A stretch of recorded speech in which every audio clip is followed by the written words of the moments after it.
good stuff. Welcome back, everybody, to Goodwill Podcasting with Dan and Stone, your movie podcast that today is talking about Wuthering Heights. Yes, Emerald Fennell's very controversial adaptation of the very classic novel by Emily Bronte is finally out in theaters. There's a lot of people who are already talking about it on the internet, and today we are talking about it on our podcast. And we're not doing it alone. We have a guest joining us for the first time. We love saying that on Goodwill Podcasting. It is Ari, the architect, someone that I've been a fan of for a long time, who's been following Dan for a long time. I got to meet her on a live. We just connected really well. And now she's here to talk about this movie with us and a lot of other stuff that might surprise you today. But Ari, thank you for joining Goodwill Podcasting. Thank you so much for joining. Thank you so much for having me. I am nervous because this is my first time being on a podcast. So nice. Please bear with me. We're very professional. Yes, it's a very serious operation here. Dan, she said, thank you for joining me. We're going to dock that. Might not. Yeah. We are rough so far. We are joining you. But I'm nervous. No, don't be nervous at all. We're not professional, even though the outlines I sent you look professional, and I try to make good thumbnails. We're kind of we used to say for a long time we're just shooting the shit, and that's what we try to do here. We try to have a good time, good conversation. This is just fun, nothing serious whatsoever.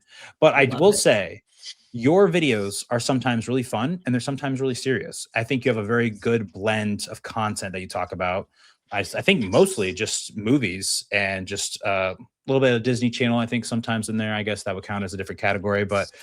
Anyways, what I'm saying is I love your stuff. And do you want to tell people about maybe how you started making content and what you talk about and your priorities, just in case after our conversation, if they want to like check out your stuff more? Of course. Yeah. So I mostly do movie content, TV content, anything that I'm really into at the time. I like to say that I am an overthinker and I analyze too much. And so I've always been that type of person where if I go to the movies with somebody and we go out of it and they're like, oh man, that was so great, right? You like that, right? And I'm like, I have so many thoughts in my head that, man, I don't want to ruin it for you. So I'm just going to stay quiet. I feel like now that I'm doing content, I am able to kind of just say whatever I'm feeling. And that's what I try to do. And the people in the comments, the people that interact with my content, they're the same way. They overanalyze stuff as well. So I really just started just like talking. I think one of the videos that really took off for me was an Avatar video, Avatar The Last Airbender video. It was when I just checked out that video again like 2 days ago. It's such a good video. Thanks. And so that really kind of took off. And so I haven't stopped, and I want to be able to keep going. That's awesome. And I love I think we're in a time when a lot of people are really like craving analysis and like people digging into stuff. I think like there's always just going to be a place for that. And I think you're someone who does a really good job with it. So only going to be kind of up from here. Thank you. I feel like the content is like actually an analysis content is really doing well right now. Yeah. I feel like.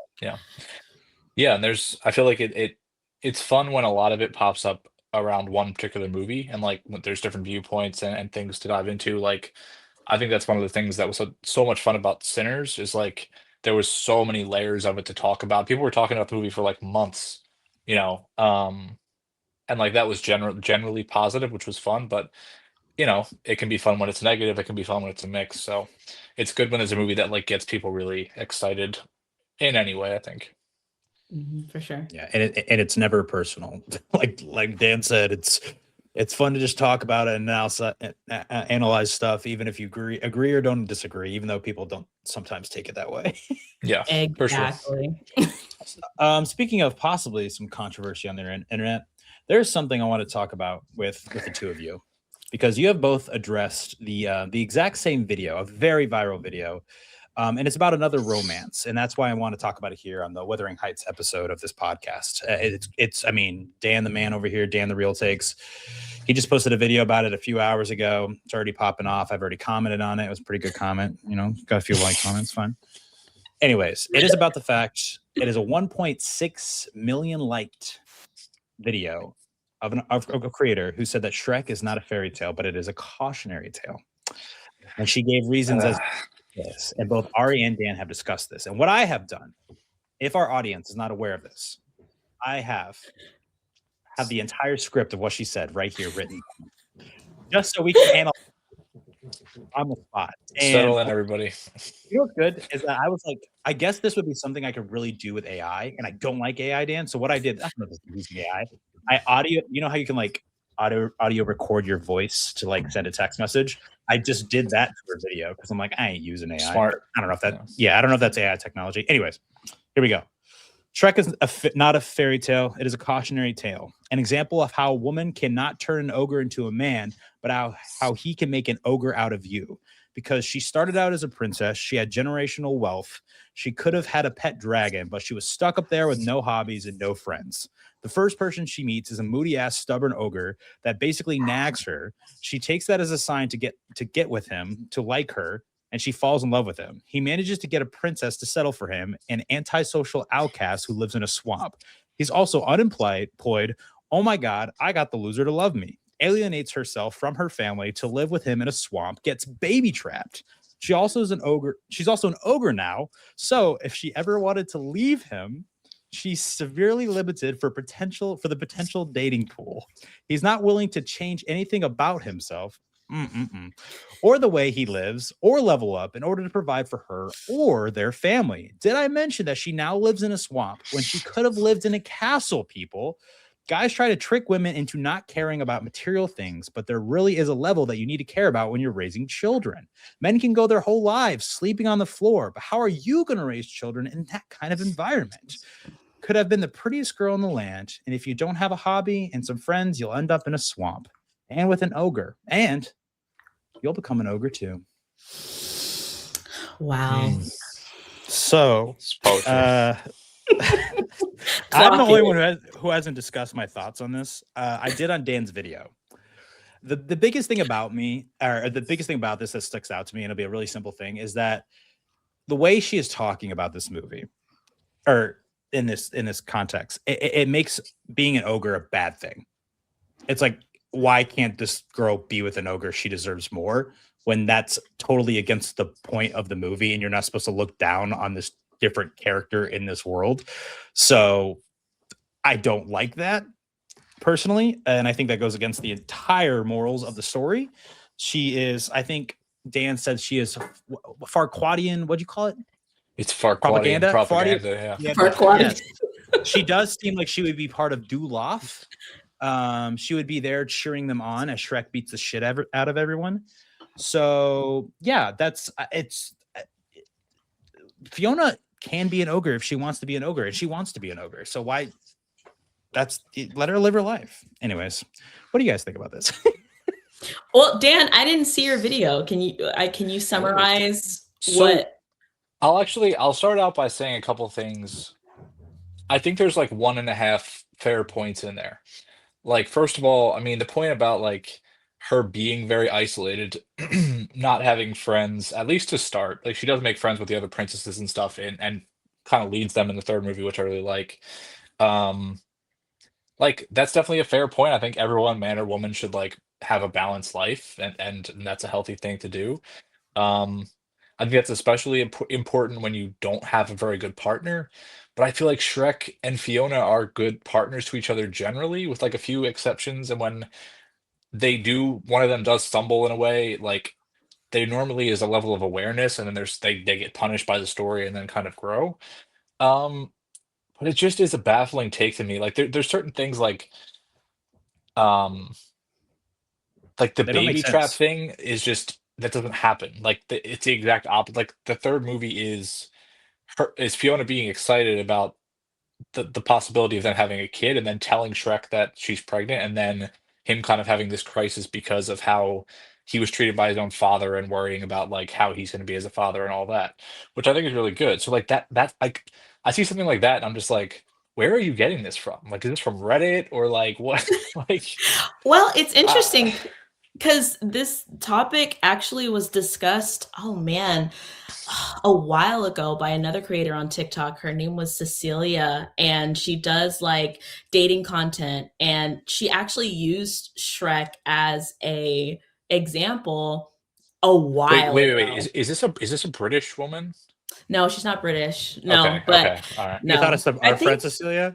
I think her name is No, I'm gonna Okay. find her username, but She she brought this up like a while ago, and so this discourse is now coming back up, and people are actually accusing her because she can't kind of came back in on the conversation, and people are accusing her. Well, you're only saying that because this other girl did that video, but my thoughts on it are basically like, because in my video I kind of played both sides. I kind of was like, okay, I understand how you could look at the story that way, especially if you were to look at Shrek, just the first movie, and look at it just isolated without looking at the second movie, right? In the first movie, what does Fiona, have to give up? She wants to be human in the first movie, right? She wants to be human. She doesn't like the fact that she's an ogre, right? So she views that as a negative. And then with Shrek, it's, his swamp, it's, his basically me, right? And at the end of the movie, he realizes that, oh, I need Donkey, I need Fiona. But it's mostly like about like, oh, how she fits into my life, how Fiona fits into my life. Oh, she eats rats like me, or she could take care of herself, she could fight, she could, she can fit into my world. And then in the second movie, it's, well, can he fit into her world? And he refuses to do that in the first half of the second movie. So I can see the argument of saying that, Fiona settled, if you were to look at it isolated like that. I think the only thing I would disagree on is like in the first movie, I feel like Fiona is playing a role. Like she thinks I have to be the Disney princess who sits in the tower and, doesn't get her hands dirty and just waits for a prince. Like it's like she's acting and like when she gets to spend time with Shrek and Donkey, like you see little bits of her actual personality starting to come out and they're able to like connect. So I feel like I don't think she really necessarily wants to be a human. I think she assumes there's no prince or someone that will accept this woman who's an ogre at nighttime. Like, you know what I mean? Like, I think she's probably just, Right. well, like, thinking this is my life. How do I get out of this? And then when she meets someone she actually connects with, she's like, well, this person will actually see me for me and understand me. So, like, maybe I don't have to worry about being a little, like, rougher or less ladylike or, like and when I say ladylike, I mean, like, ridiculous medieval Right. standards where you're not even a person, you're just like an object in a corner, right, of a Hmm. castle, like, so Right.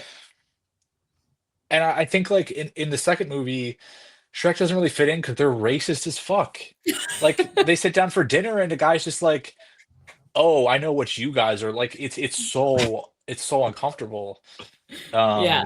So, like, I kinda don't blame like, Shrek undoubtedly behaves immaturely and doesn't handle it well, but, like, it's just straight up racism and, like, Yeah. pretty gross. So, like, I'd be pissed too, I don't know, like No, and then I and then get and then it. he tries to make up for it, and then immediately they try to assassinate him. And That's then true. even after that, he still is like, "How can I make this better?" And still, like, then he takes the potion, like Right. So, but they do. I feel like they had to do it that way because it's Fiona saying, "Okay, this is my choice. Like I want to stay an ogre with you because I love you." And she does that in the first movie, but they make it more of like her choice at the end because they could stay human both together at the end of Shrek 2. yeah. But I definitely can see if somebody were to look at just the first movie and say, you know what? Oh, yeah, she ended up being an ogre. He fits into her, no, she fits into his life. And so then they live happily ever after because she kind of fits what But he is there an implied has. negativity with being an ogre though? Because I feel like you have to have this take, you have to think that way. You know Also, what I Right. the mean? life that they live is, I think, in part to how society views them. Like, I do think Right. Fiona has an ogre side of her, but I also think Shrek not only loves living in the swamp, but I think he's forced to live in the swamp because no one else will have him. Mhm.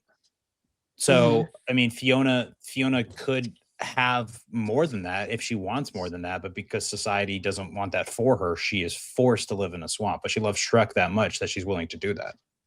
And the whole thing of broke boy propaganda is kind of rooted in, and I even say in my video, this is a shallow way to look at the story. It is a shallow way to look at the story, but you could look at it that way.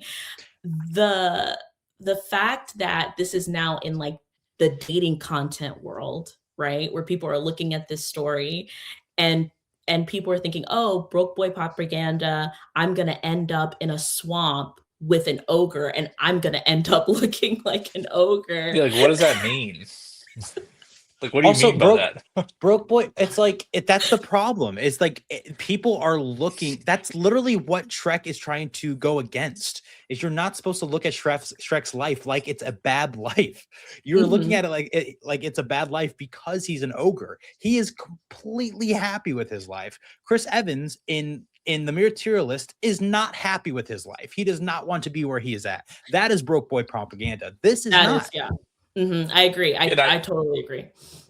and I feel like what Shrek's existence does not fit like the modern like capitalist success story. No, seriously, this Yeah. dude owns his own property, owns his own home, makes his own food, is self-sufficient, takes care of himself, takes care of his property, and just chills because like people are like he doesn't have a job. He's like, what job? What job does he need? He Well, has then Isn't he? everything you could possibly want in life. Like If you think he would, the thing is, like, Shrek never even wanted a partner because there are no other really he's ogres. happy on his own. That's the thing with the fourth movie is there are no other like their ogres have come back, right? So Mhm. he didn't even know that he wanted love until he met Fiona. Mhm. Fiona literally changed him. I don't know if she as well, and I think that's what people are missing. They're only noticing that she changed to an ogre, which is not a bad thing. It's not a bad thing.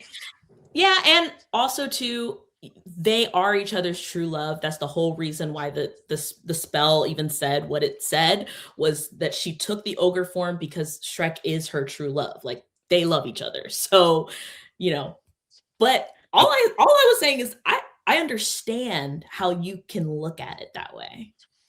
We got it. I We got her, get Dan. We got her. That's all right. We're actually No, that's we're me and Dan to talk about Wuthering Heights by ourselves. We just wanted to have this discussion with you after we saw that video. I will say, Dan, you didn't see his video. He made a great point because a lot of what people are looking at is the poem, right? You take True Love's first kiss, then you will take Love's true form. And he says, like, Fiona is literally half human and half ogre. She being an ogre is part of herself. And nobody really in this universe that we see will love her for that side of herself. So she Right. was always going to end up as an ogre because that is who part of her is. Mhm. Yeah, It was she was never going to settle with the human ever. that's a great point. That's a great point. and I feel like even if she fell in love with like say she ran away, found some normal man who was like chill and was like, oh, you become an ogre and I don't care. Like because of his acceptance of her, like I think she would still become an ogre fully regardless. Like just because she loves a man doesn't mean she'd become a man Mhm. or she'd become a woman. She would become a Um, man. sorry. Shrek But 5. yeah, but I will say I think if you one criticism of it that does kind of make sense is like despite the fact that Shrek is trying to be like is trying to reframe the classic fairy tale and be subversive, like it still is kind of about a princess who needs a prince to like be Yeah. herself and be complete. So like there's undoubtedly like a very like heteronormative get married and have kids. This is success. Like I get that, but Mhm. I do think Fiona is at least a solidly fleshed out character over the course of the four films, and I feel like each movie kind of like you said, Ari, puts together another little piece like Yes. from which you might have been able to attack the story, and it is aware of very aware of itself, and I think they're all pretty well written movies. Oh I yeah, don't I love agree. four, but it's okay. Um, I will say but with the initial it's interesting. argument Yeah, though, like the script that this creator had is like you were saying, if you look just at the first movie, like you can see how this applies. The problem is she is talking about certain plot points that are not part of the first movie. So what yeah, she's talking about is the love story between Shrek and Fiona, because you can't say baby trapped without watching the first, second, and third movie, because that's when that comes in.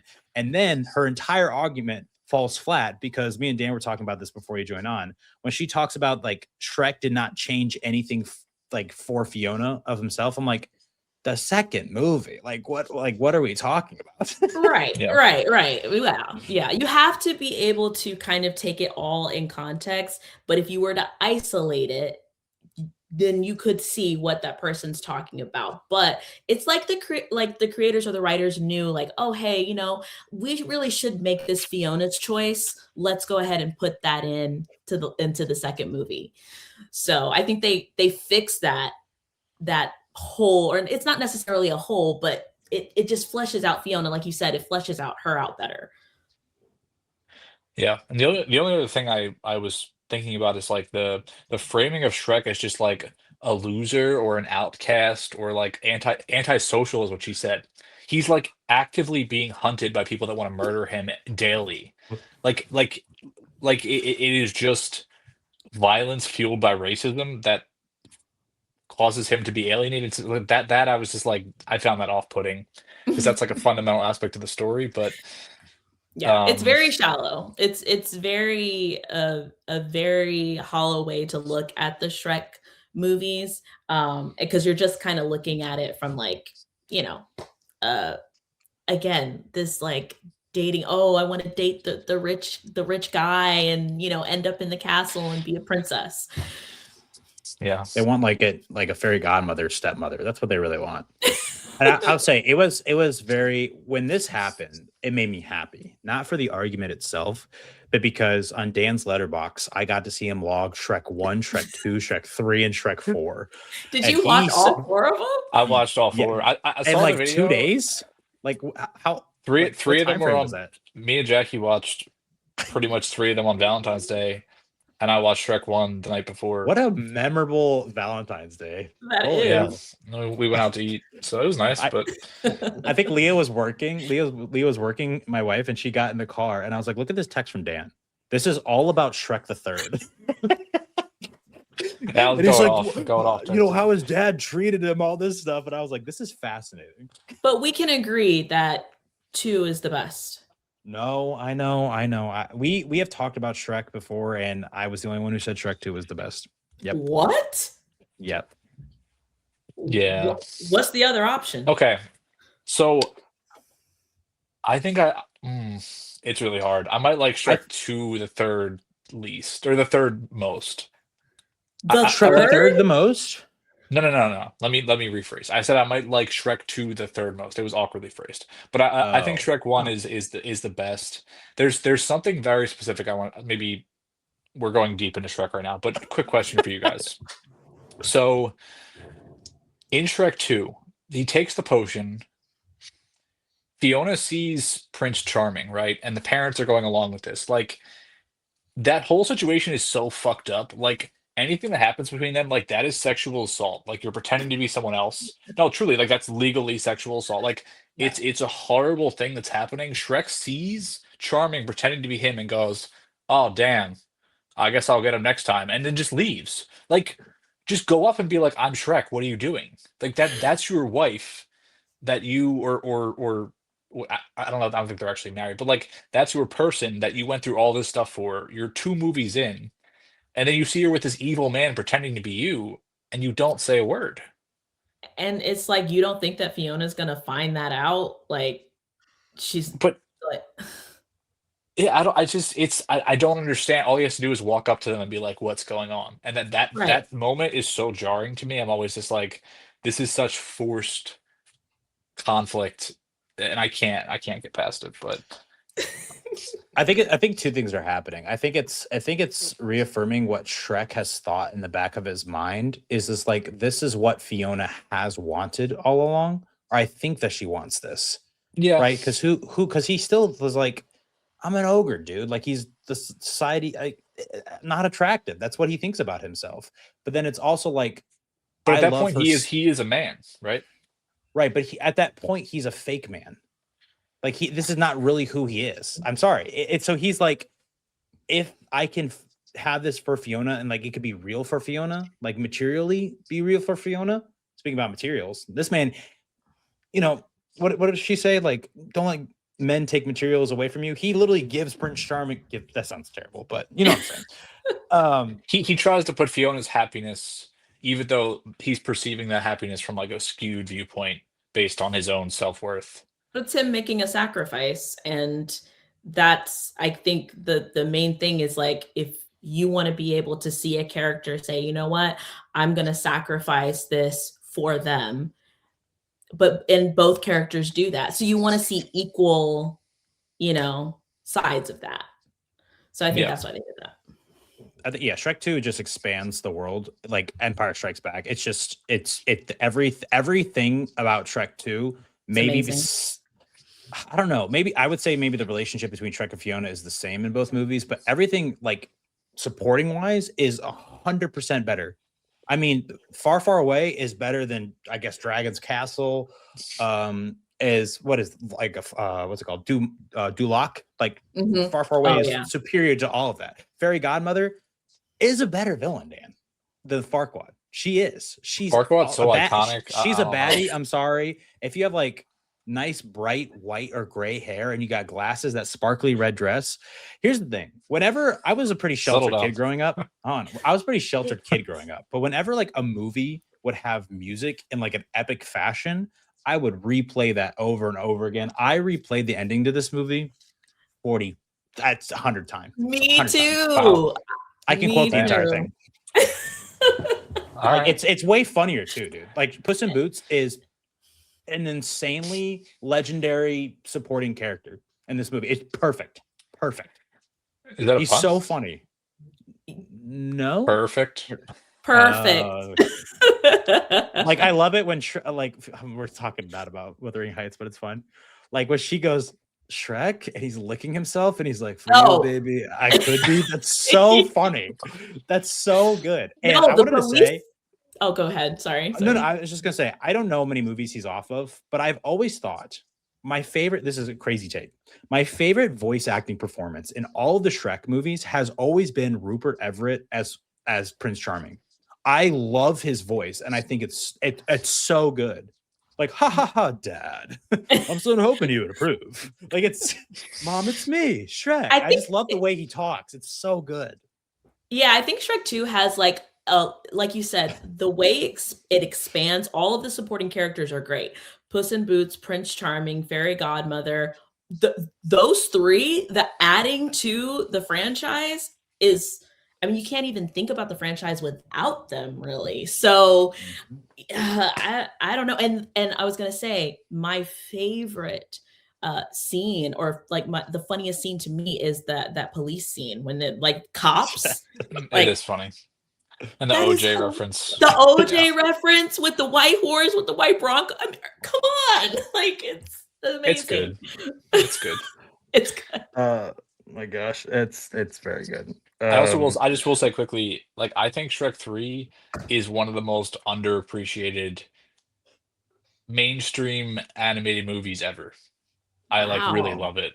I'm gonna make a video just about Shrek 3, but I really love it. So. I don't like Arthur, man. I find him annoying as hell. That's and I don't Justin like Timberlake, right? I don't like the Merlin that they find, and he's like, crazy Merlin. And like in I the like woods, Merlin. like He's funny. I'm sorry, I don't. That's okay. I know most people don't like it, but I liked it. Oh, Ari, I wanted to ask you something that came across my desk. Not desk, I saw it online. That I've never thought about before, with you being such a Shrek 2 fan. Did you ever think about the fact that Dragon also changed into something else? Because Fiona changed because Shrek took the potion. So Donkey's true love was Dragon. and Donkey took the potion. So Dragon must have changed into something else. I Or maybe she's just a heard. bad bitch and she's just always a dragon because they're fucking cool. But I heard about that. I mean, it's crazy how we can like analyze Shrek this way. Like there's just like so many different angles that you can look at it. But I did hear that. And that is actually a very good question. I wonder. I really what would she wonder. turn into? Like a Pegasus because of wings? Or unicorn? Oh, horse on horse? Oh, dude. Yeah, I mean that would be amazing. I didn't mean it to be like weird like that, but I'm just thinking. I always forget. Did she eat Farquaad? She ate him, right? Yes. Yes. Just ate him. Yep. Because there is when they're doing the music montage at the very end, there's like a part where he's inside Dragon's stomach and goes, "Staying alive, staying alive." Right. Yeah, why do I feel like that was taken out? Okay, yeah. I also saw that it was taken out too, but I'm not going to believe that. So, Wuthering Heights. Actually, I want to say the movies this week are awesome. There's so much diversity, and I saw that Send Help, which was a movie we talked about on our last episode, I believe, had dropped 0.9% this week, like box office wise financially. And I think it's because Wuthering Heights, Goat, Crime 101, Gore Verbinski's movie, Good Luck, Have Fun, Don't Die, even though it didn't do well financially. Like there's so many movies out right now that I think people are just seeing so much. Like that's what I thought about when two horror movies came out the exact same week, which is usually a big no-no. But Markiplier, when his horror movie came out, he just did whatever he wants. So Iron Lung and Send Help both came out the same weekend. And I think so many horror fans were like, I'm gonna go see this movie and this movie. And I feel like that's what this week was for so many people. Have you guys watched any of the other releases that happened this week? No. Oh, I need to. Have not I'm very behind. Either. I haven't Slapping either. Dan's on Shrek. I want to see Send Help so bad. My starts of the year, I feel like I'm always a little bit burnt out, and also just like there's been so much going on with like in the world, and like I've been not feeling it. But I pick up steam as the year goes, and I had to watch all 4 Shrek movies back to back. So I will say it was cool to see a Nick, a friend of ours that we've had on the podcast, Nick the writer. I don't know if you follow him on social media, Ari. He talks a lot about screenwriting. He has glasses. I mean, I can probably seen him later. But he was on we talked about what was the movie we talked about? It was the rom-com Splitsville. Dakota Johnson, Splitsville. Yeah. Anyways, what's cool is he's a writer, and I'm not going to get into it, but he wrote and he's filming his first movie right now, which is really cool. But it was huge news for him because he was actually a writer on that animated movie Goat. And it was cool because his name did pop up in the credits as like I know an you're talking original about. Yes, story. I know you're talking about. I know you're talking about. I follow him. Yes, I do. Yeah, we've had him on our podcast. Wow. Now we have Ari, so we're doing pretty good here. That's amazing. That's awesome. Yeah. All right. So Wuthering Heights, I wanted to talk about, there's 3 main people to talk about before we get into the movie, probably. And it would be the 2 lead actors and the director and what they have done up to this point, maybe how we feel about them taking on this project, and then also what they possibly have in the future. The first one is Margot Robbie. Now, I don't know if Dan wants to Dan was the only person who liked Margot Robbie's last film. Really. Out of literally a lot the of only people person on the in internet. the world. Yes, only person. Big, Bold, Beautiful Journey, correct? Hell yeah. So, is she a producer also on this movie? I believe she is. Which her and her husband have produced like all of their. So they have a company called Lucky Chap Entertainment, which they founded back in 2014. But her husband, does he know like what she has been saying in the media about like her and Elordi are like very into each other? They are. Yes, he left rose petals in her room, Dan. That's very interesting. Look out. The husband would be okay with that. But her producing has been very interesting lately because she has, it shouldn't come as a surprise that she is starring in this movie. She has produced every single one of Emerald Fennell's movies. Mm-hmm. And she's also, Emerald Fennell had a cameo in Barbie. So the 2 of them are very good friends, and I can continue to see them working together after this. But also Elordi. I mean, Emerald Fennell, like many directors, seems like she is somebody who will cast the same people, which was really funny. Because in Dan's video about Shrek, not to go back to that, he talked about how he thinks Emerald Fennell fans would have this interpretation of Shrek. And then he said, if Emerald Fennell does a live action version, the main guy will be cast and it will be Jacob Elordi as Sir Shrek. And Shrek which I just thought isn't was very funny. Shrek isn't an ogre in her version. He's just a man. I So thought that was very But he's funny. still treated like an ogre. He still gets the treatment, but he's no, just no, a no, man. no, no, no, no. No? He's really mean and he broods, but he gets treated really nicely by everyone. So because that's what Shrek's about.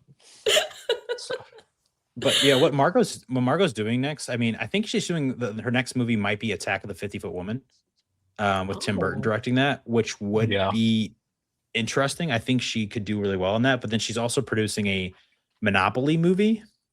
And Why? because it's a brand name like Wuthering Why? Heights. Hey, I And I mean, know for a long time she was also attached to an Oceans movie. So that's what she's got coming up.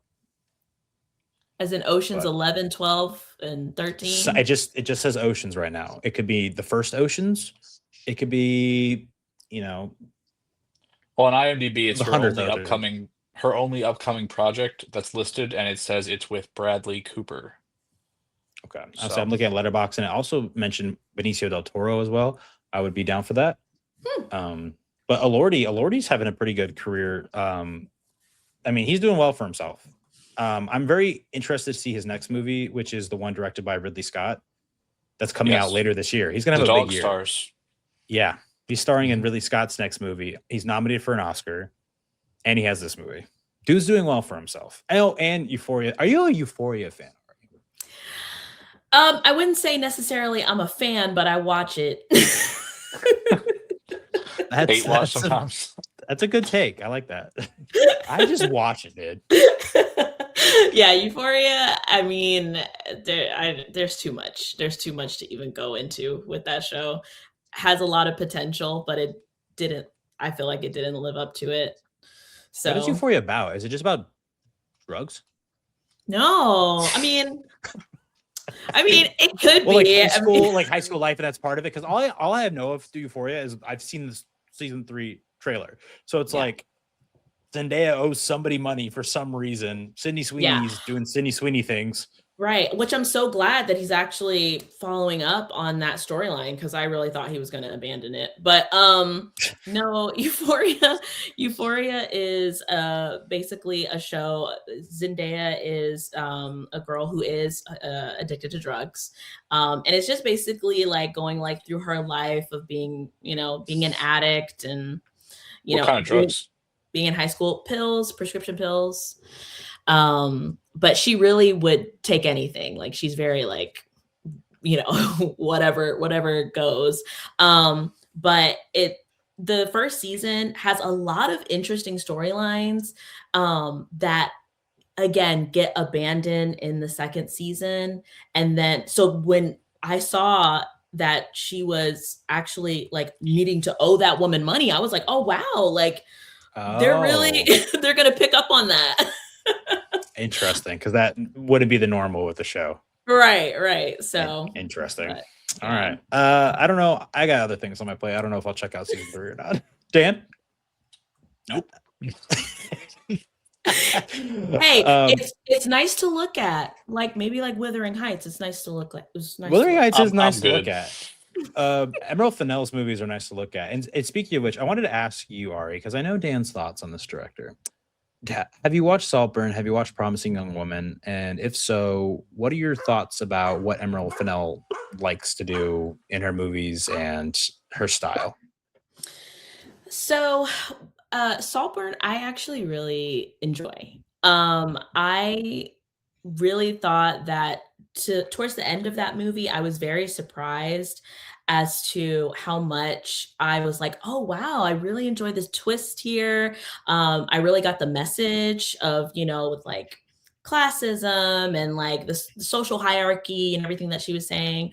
So I really enjoyed that movie. Promising Young Woman, I did not like that movie. Okay. I thought it was going to be something else entirely, and what it turned out to be was so disappointing.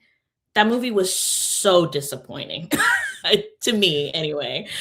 Okay, I think Dan would. I know Dan he's more familiar with Emerald Fennell stuff. I've watched both movies, but I know he is more familiar with it because he's talked a lot about it, more about it. I remember one of Dan's first viral videos was him not liking Saltburn. Good memory.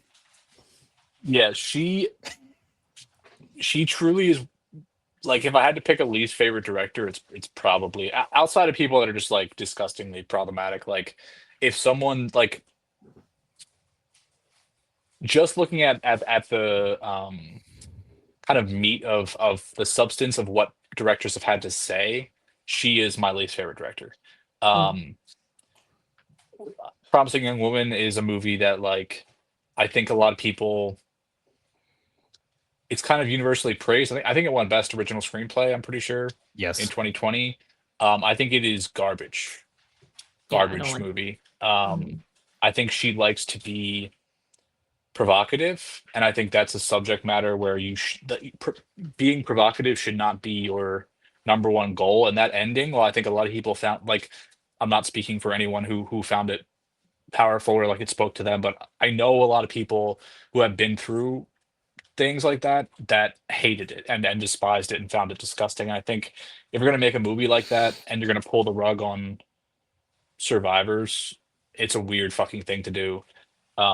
Regardless of obviously many people um enjoyed it. I don't know. Something about it just and I feel like the seeing Saltburn and then seeing this kind of confirmed my feeling that I think she just likes to like prod people and poke and provoke, and I think she likes to like make a buzz. So I feel like seeing these two movies actually made me feel stronger in how much I don't like Promising Young Woman, despite the fact that I think Carey Mulligan was very good in it. And I think she's always good. I think she's been good in a lot of bad movies, but She was good in Saltburn too. yeah. Good supporting role for her. But all right, you guys want to get into Wuthering Heights? Let's get into it. All right, I will. I'll read this very brief synopsis here that I found. It says, "Tragedy strikes when Heathcliff falls in love with Catherine Earnshaw, a woman from a wealthy family in the 18th century England." Now, I don't know. That is a synopsis of the movie. Now, I don't know how different that synopsis is from the book.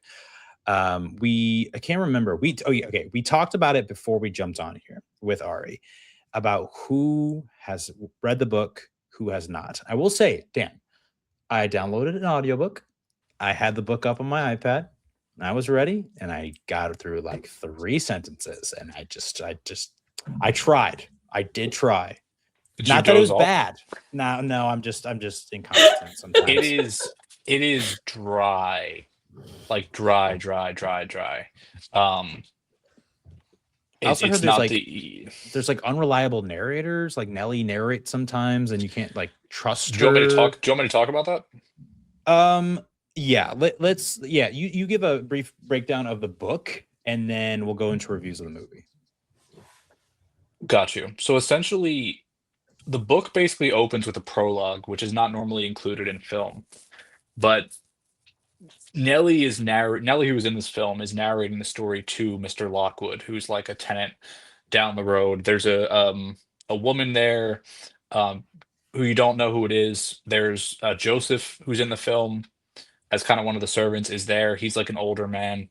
But basically, you're getting this piece. You're getting the portion of the story that was portrayed in the film dictated through conversation from Nellie. So a lot of the debate, like the academic debate about the book, is has been around how is Nellie as a narrator because you're basically getting her version of the story. So it makes things interesting when you think about who she is. She's someone who and they kind of get at this in the film a little bit, like she is a servant, but she kind of sees herself as like part of the family. She sees herself as above the other servants, so like from a social hierarchy standpoint, like she kind of has a little sense of superiority, and she has some education. And education In is a the really important. in the book, was she also like I wrote this down just because I was like trying to break down all the characters. Is she the daughter of like a wealthy man, like a bastard of a wealthy man? I don't believe Bastard so. child?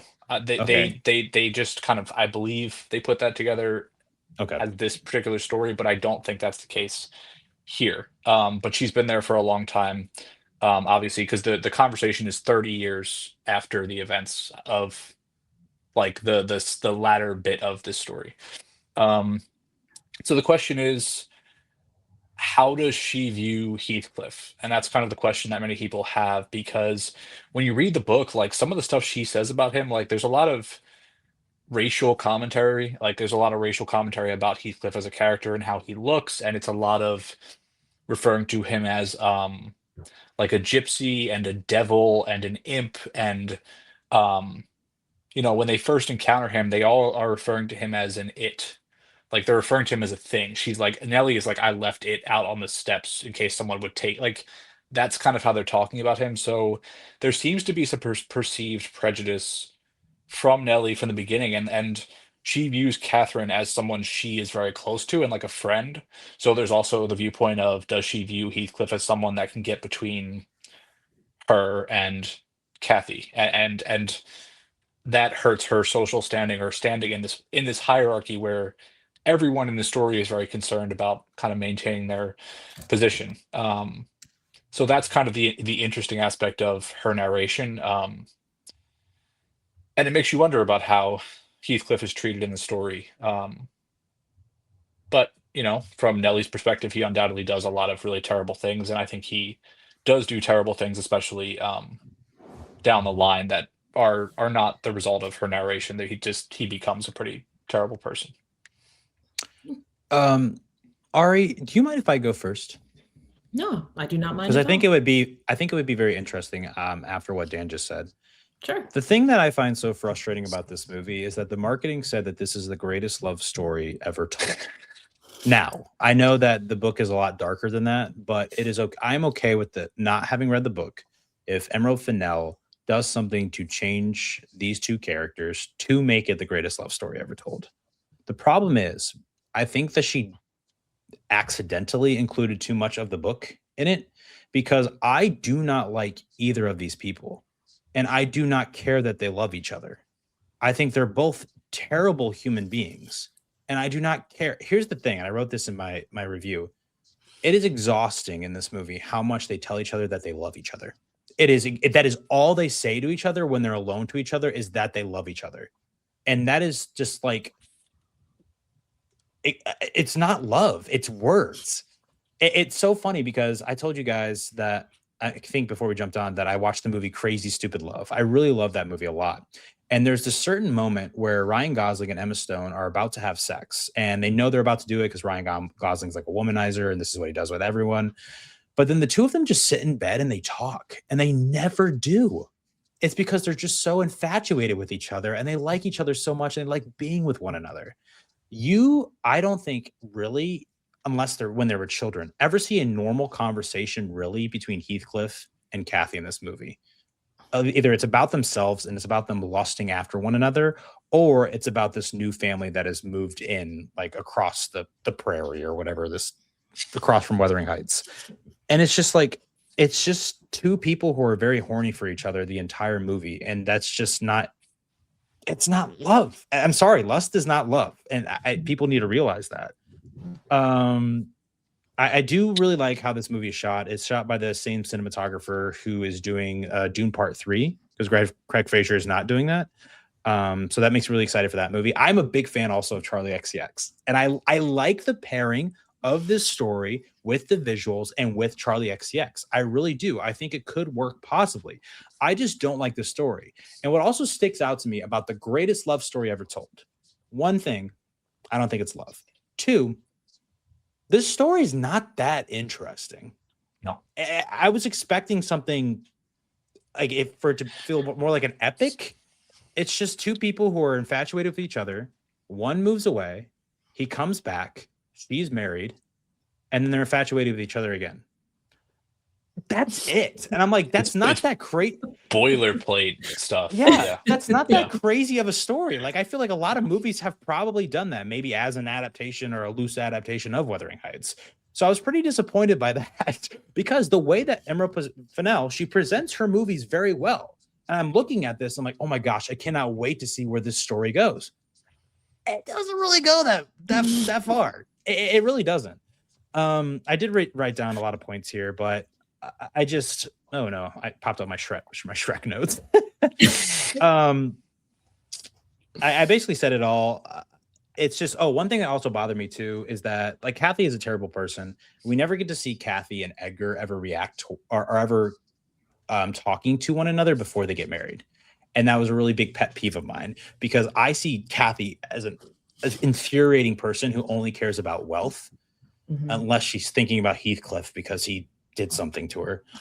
And I'm like, how is this Edgar guy? How is she going to put up this front and convince this Edgar guy to like marry her? We don't ever see that, right? Mm-mm. It's just because she's hot, Mhm. probably. And why does she like Heathcliff? Because she's hot. And why does Isabella like Heathcliff? Because he's hot. I'm just like, all these people are dumb because y'all are Yeah. going to end up with miserable lives, which is exactly what you do. So I don't like anybody. So I'm not sad at the end when people are crying and oh my gosh. Anyways, one thing also too that stuck out to me. Also, this movie's not sexy. That's disappointing. I'm like, Rarely. okay, Emerald Yeah. Fennell, this is what your trademark is. Show me something interesting. Have a Saltburn scene, sure. Get Barry Keoghan up in here, but it's Jacob Elordi this time. And there's something a little bit with some. There's this random shot where Jacob Elordi's pretty fascinated with some eggs, and he like sticks his finger in some eggs. And I was like, all right, where's that Yeah. gonna go? Doesn't really go anywhere. There's Even some that, like, there's grass. so little else around it that it's like it just feels It like doesn't it's make it's sense. It's filmed in a sexual way, but it doesn't make sense in the moment why he is doing that in a sexual way. It makes Mhm. zero sense. Yeah, it's just there just because Yes, because it looks it's sexy for provocative somebody it's imagery. yeah. yeah. Mhm. Just anyways. But one thing that really stuck out to me that I think is a huge change from the book, and being someone who hadn't watched the book, this very much confused me. How old, Dan, is Kathy in the book? This is one of the biggest problems with the movie, and it affects everyone has talked about it with Margot Robbie. It affects Jacob Elordi as well. Like you're watching a 35-year-old and a 28-year-old act like they are children. And that is what is so weird and uncomfortable and off-putting about this story because Kathy is 15 at the beginning part of the story. Heathcliff is 16, I believe, unknown, but 15 or 16. And then you fast forward 3 years, Heathcliff comes back and he's like 20 and Kathy's 18. Like, Mm. Okay. so you're watching people behave like they're children who have no idea who they are, no sense of self. All they can do is cling to each other, which like, you're young, whatever. But like when they're 35 and 28, you're like, what are y'all doing?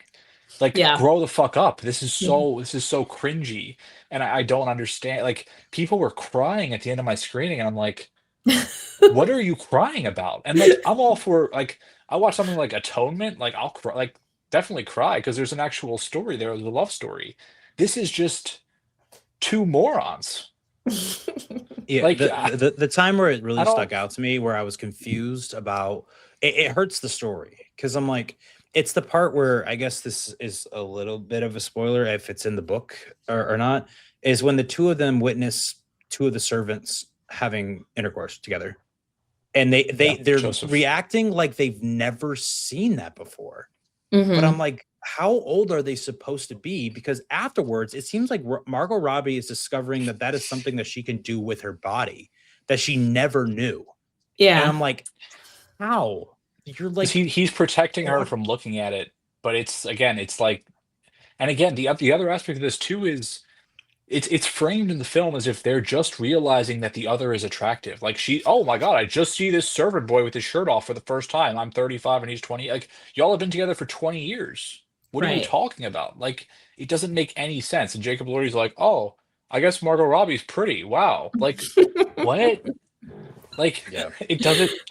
And Stone, I think that scene is the most effective romantic scene in the film, honestly, in terms of like their chemistry and like the actual feeling of it and like the anticipation there. Like I think it's a pretty good scene. Because they're watching Joseph and Zilla, um, which Joseph is just not the character he is in the book. But um that scene made me think what I wish this movie was, which I wish it was a lot more stuff like that. And I wish nothing ever happened with them. And that would have been an interesting way to play off this story and like sexualize it and make it a little bit like spicier for people. You want to put it out on Valentine's Day. You want to have it geared for the female gaze. Absolutely do that. But like you can do that without making them just have like without having them just making out like they're teenagers for half the movie. Like Right. have more scenes like that where it's like you feel that there's something there, but it's never acted on because it's never acted on in the novel. Like Hmm. they kind of Really?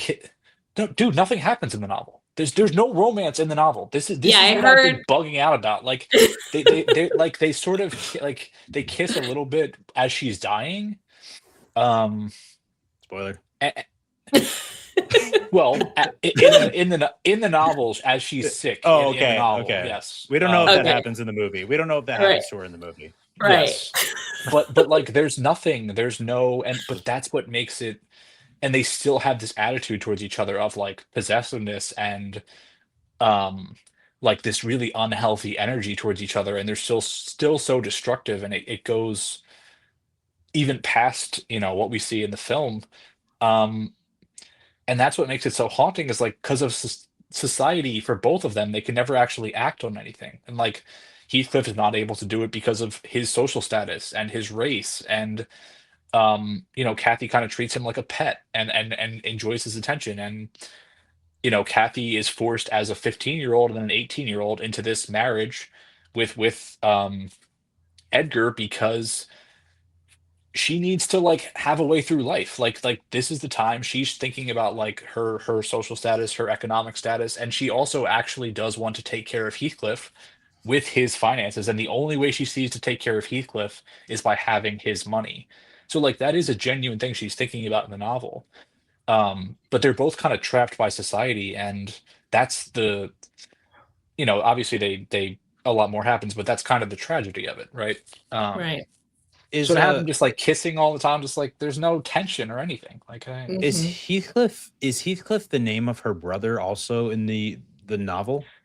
Heathcliff. So Mr. Earnshaw had a son named Heathcliff who died. He was the Right. firstborn son, and then he has Hindley, who is Hindley is like one of the most important characters in the novel. He's just not in this. But what they did is they took Hindley and they merged him with Mr. Earnshaw. So Hindley is an abusive alcoholic with a gambling problem, and his gambling Mm. problem leads to Heathcliff kind of finessing him out of Wuthering Heights and taking control. Because he like mortgages the property to him because he's in gambling debt, and then he like basically dies of his alcoholism. But Hindley is the person who basically Mr. Earnshaw brings Heathcliff in, names him after his dead son. Hindley sees him as a potential thing standing in the way of him being the only heir, because Mr. Earnshaw treats Heathcliff as the favorite. He's the one who is kind to him of this entire group. And there are some people that think that Heathcliff is actually an illegitimate son of Mr. Earnshaw, and he brings him home at a certain age, which would make him and Kathy half siblings, which makes it even more disturbing, Yeah. obviously.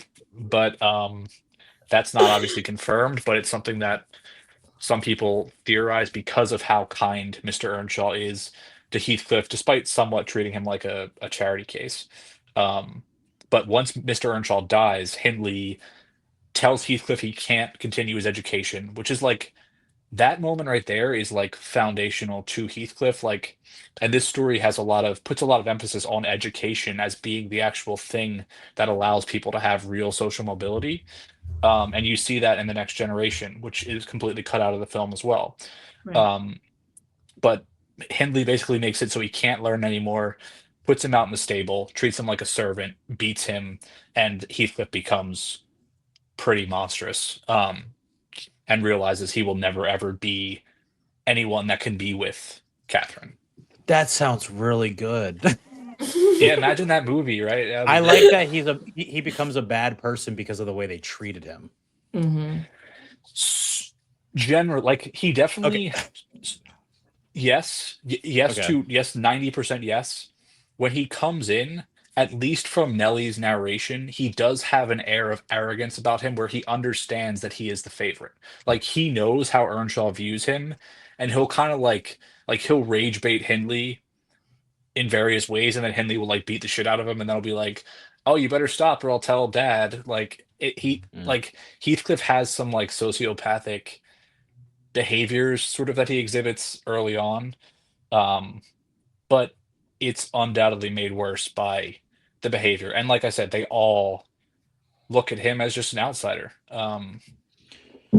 So Ari, what do you think of this movie? I feel like it's so easy when there's so much more material to get like off on tangents. yeah. No. I appreciate hearing all of that information because as a person who has not read the book myself, going into the movie, well, of course, I would always hear the discourse because there was a lot of discourse before this movie even came out about Heathcliff and his racial identity, right? That was huge on socials and everything like that. But I tried not to go into further research into the book because I wanted to see how this movie was going to feel to me. I didn't want to be influenced by the book, especially if I didn't know it. Like I didn't know it, then You I'm just not want to going get to know it half the now. picture and then Right. yeah. So I'm gonna go into the movie just like seeing how it made me feel. Um, I believe that this movie is mostly style over substance. I believe it looks great. I think that the music is fantastic. I would say the music is 5 out of 5, 10 out of 10. It was my favorite thing about the film. But other than that, there's really nothing there. And the people that I went with, they actually really liked it. They didn't know anything about the book either, but they really liked it because I think the vibes were there. Like it just like it everything looked good and everything sounded good and then at the end the visuals and everything like that. One thing I hate about movies like this, the production design, like, is supposed to be 18th century, but the costumes, the way that the sets looked, to me, it felt more like a play than it did a movie. Like, I wasn't immersed in the world. It kinda reminds me of, a 1996, Romeo and Juliet with Leonardo DiCaprio, very stylized, very, like, offbeat, also like Great Gatsby, but Great Gatsby is more immersive than this movie is. So I I hated that about the movie. And then when I got out of it, that was like my main critique. But then also in the back of my mind, I'm thinking, okay, Heathcliff is supposed to be a person of color. When he comes back, and I know it's like mysterious how he gains his wealth, but when he comes back and he's still not necessarily like the right choice for Catherine. I'm like, why? In this version, why is that? In the book, if he's a person of color, then I understand because he will never be the person that he needs to be in order to be with her.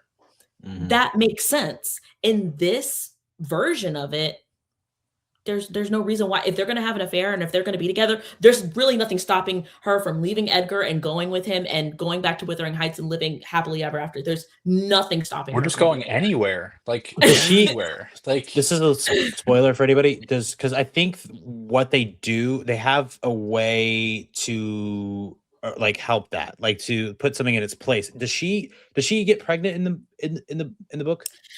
Yeah, That's like reason, like the reason now to keep her to stay is that she is pregnant that's with Edgar's child but instead. that's not like I don't think that's a good enough reason for I mean, I, especially I if agree. I you agree. if you're this is the man that you want to be with, especially now he's wealthy, he bought Wuthering Heights, like you could go anywhere. He would never find you. Like so yeah. I really so in the back of my mind I'm thinking, man, like you took a layer that is a pretty good layer as to why they can't be together completely out of the film. And also too, Jacob Elordi and Margot Robbie, they're just they're these two attractive people. And I saw like somebody in the comments of a video said it's like seeing two hot people in high school be in the school play, and then like they're, they're just like they're the only reason why they were picked for the play is because they were both the most popular kids in school and they were so hot and they looked so good together. And that's the only reason why they were picked. One of my maybe hottest takes about like film and television is that if I could only choose to watch exceptionally conventionally attractive actors or non-conventionally attractive actors for the rest of my life, I'm choosing the non-conventionally attractive actors. I don't like I'm not going to the movies to like ogle people. I'm going to the movies to watch people fade into performances. And when I go watch this, I don't feel like I'm watching Heathcliff and Catherine Earnshaw. I'm just there's Jacob Elordi looking very, very handsome, very nice, and there's Margot Robbie looking very pretty, very nice. Like they're not acting. Like these performances are not good.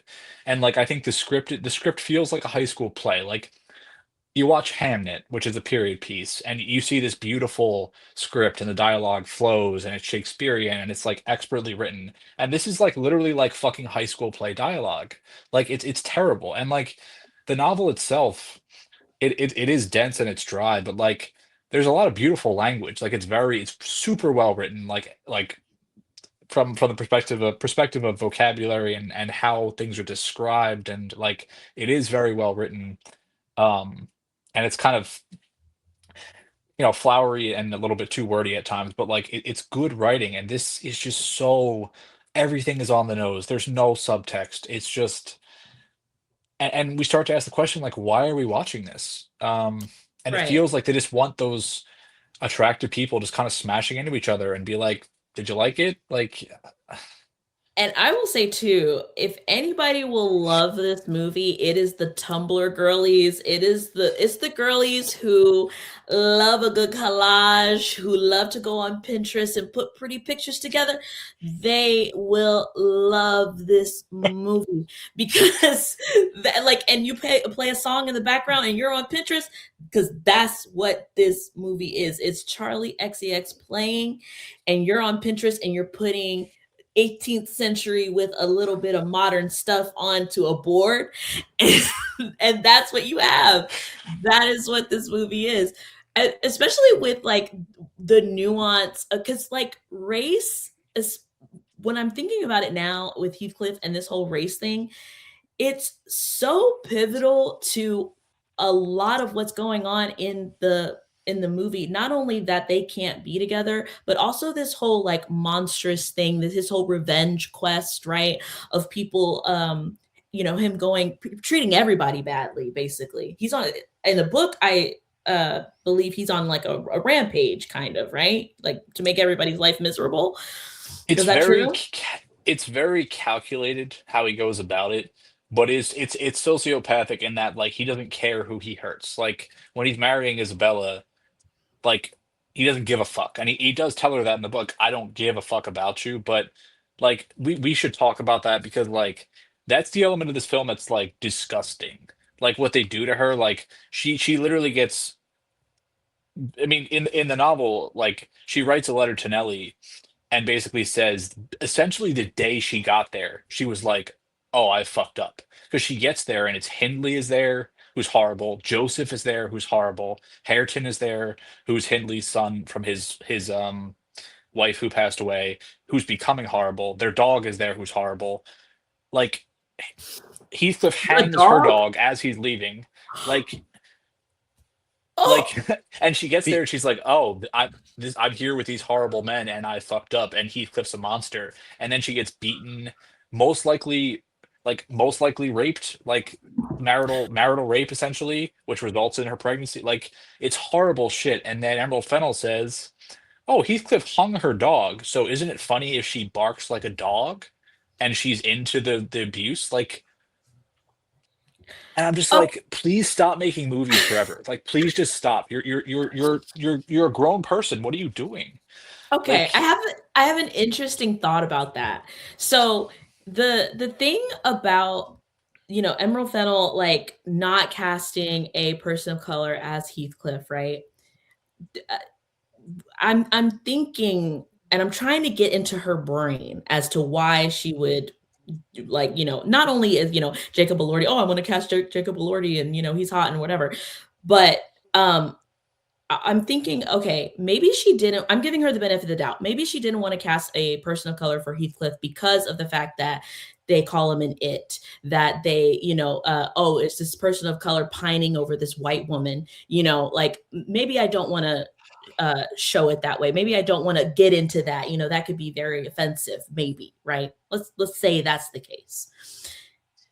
The fact that in this version, Heathcliff, he really is like, oh, he's not really the monster that you think he is, because, oh, Isabella is actually into what he's doing to her. And, oh, the letters are getting, burnt up, and, he's not really this villain. That would make more sense if you did cast somebody who was a person of color as Heathcliff, to kind of like, oh, Yes. well, maybe I don't want to, I'll cast Heathcliff as a person of color, but maybe, I will not do the whole monstrous abusive thing and do it the way that she did it in this movie.